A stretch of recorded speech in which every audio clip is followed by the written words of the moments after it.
Pocket 3和 Pocket 4你能一下分清吗？ Pocket 4到底值不值得入手？来更新一下你的拍摄装备。作为 Pocket 3的一个重度使用者，也是第一时间入手了 Pocket 4。周末时间呢，外出拍摄，对比了一下 Pocket 3、Pocket 4以及我的 iPhone 17 Pro Max， 来看看它们的拍摄区別，作为大家的选购参考。首先来看外观 ，Pocket 4和 Pocket 3呢，基本上没有区別，略微高这么一點點。另外就是這個位置比3代多了幾個磁吸點，用來磁吸這個補光燈，沒有了3代的這個保護殼，而是變成這樣一個小卡扣卡在雲台上，來確保它關機狀態下雲台不會翻轉。而且保護殼裡能放兩個磁吸濾鏡，如果只是一個小卡扣的話，那暫時就放不了了，只能單獨去裝。平時單獨給它裝包裡會變得更輕巧了，但是我日常會把它和其他電子設備放在一個包裡，所以感覺還是有個保護殼會更安全一點。不過這保護殼應該很快第三方公司就會推出很多相關的方案。反正目前你拿它出去，別人不會一眼看出來你又換了一台新設備。細看一下機身表面的紋路變得更寬了，握持感會有輕微的變化，但是3代好還是4代好，那就有點見仁見智了。操作搖桿從蘑菇型凸起變成了頂部凹陷造型，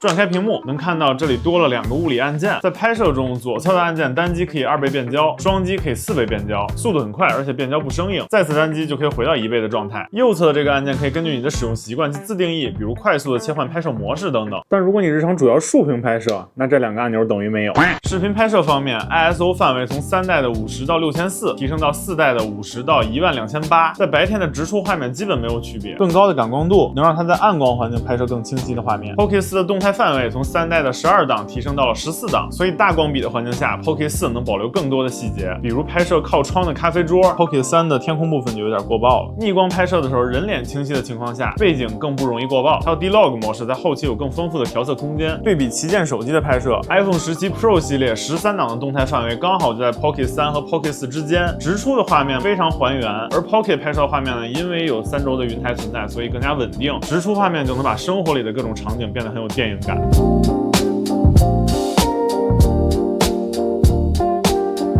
Pocket 4能拍攝的慢鏡頭也是從 4K 120幀提升到了 4K 240幀，比3代提升了1倍，能支持8倍慢放。iPhone 17 Pro 系列呢，能支持8倍慢放，但是只能拍高清或者是 4K 120幀。慢鏡頭的拍攝確實 Pocket 4有絕對優勢。在設置裡面可以看到 Pocket 4有抗閃爍功能，但實際拍攝的時候會發現，面對燈光閃爍的情況，同樣打開了60幀的拍攝 ，Pocket 4反而閃爍的更加明顯。可能這個算法還得再優化。作為一個出去玩的時候記錄生活的神器，那大家希望它直出的畫面就足夠精美，因為沒有那麼多的額外精力去把素材拷出來，再慢慢調色、加美顏等等。這一代 Pocket 4呢，也直接預設在了設備當中，提供了一些濾鏡，能直出不同風格的畫面，還能設置美顏、磨皮、美白、膚色。它的聲音錄製呢，也可以根據不同的場景進行調整。我在商場裡測試一下它的收音，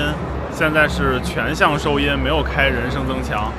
現在是全向收音，開了人聲增強。現在是前後收音，開了人聲增強。現在是向前收音，開了人聲增強。因為我買的是全能套裝，這是 DJI Max 3直接磁吸在這兒。現在是沒有開啟降噪的狀態，裝機現在是開啟降噪的狀態，可以聽一下聲音的變化。在操作的體驗上 ，Pocket 4智能化的程度提升要比畫質的提升明顯的多。在設備內，你能直接設置主角，在對焦模式這裡增加了一個鎖定主角、追焦和登記主角優先，這樣就不怕在外面人多的環境拍攝的焦點會亂跑這樣的情況，還支持手勢控制，開啟智能跟隨和遠程的啟動拍攝。這功能我直接在商場裡進行了測試，效果強的離譜。我走到20米外的一些文創攤位後面，它還在跟蹤，直到我消失在畫面裡邊，它短暫的停了一下。我再次出現在畫面裡，它立刻又跟上了。中間來來往往的人也沒有讓它誤區別，帶着它外出單兵作戰真的超級實用，或者幾個人出門拍合影也不用找路人幫忙了。拍照直接從 Pocket 3的900萬提升到了3700萬的像素，拍照效果上確實比較明顯，但怎麼說，這一點我覺得其實沒有手機方便，因為現在旗艦手機的拍攝一般都是幾千萬甚至上億像素，但是如果是一邊錄制視頻，看到哪個場景突然想拍一下，那 Pocket 可以快速切換到它的拍攝模式，來一張高清照片，這時候可能是它的應用場景。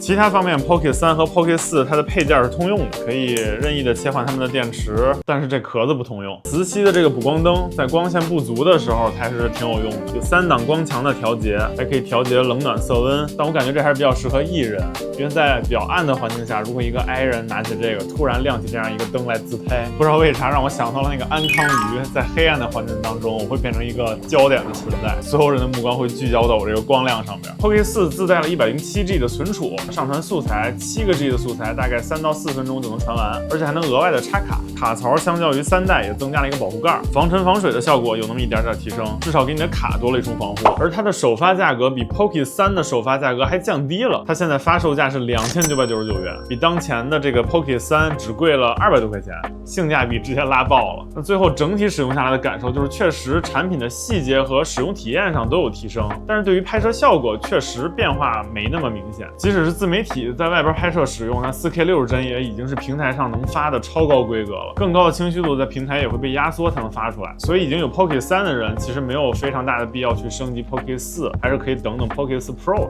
而如果還沒有入手 Pocket 的朋友，想直接入的話，那就直接考慮 Pocket 4就行了。畢竟買個 Pocket 3再加一個儲存卡，也就得差不多 Pocket 4的價格了。而且4代還多了這麼多智能的操控。以上就是對於 Pocket 4的一個實際使用體驗。如果對於它還有什麼想了解的，歡迎留在評論區。那咱們下期見。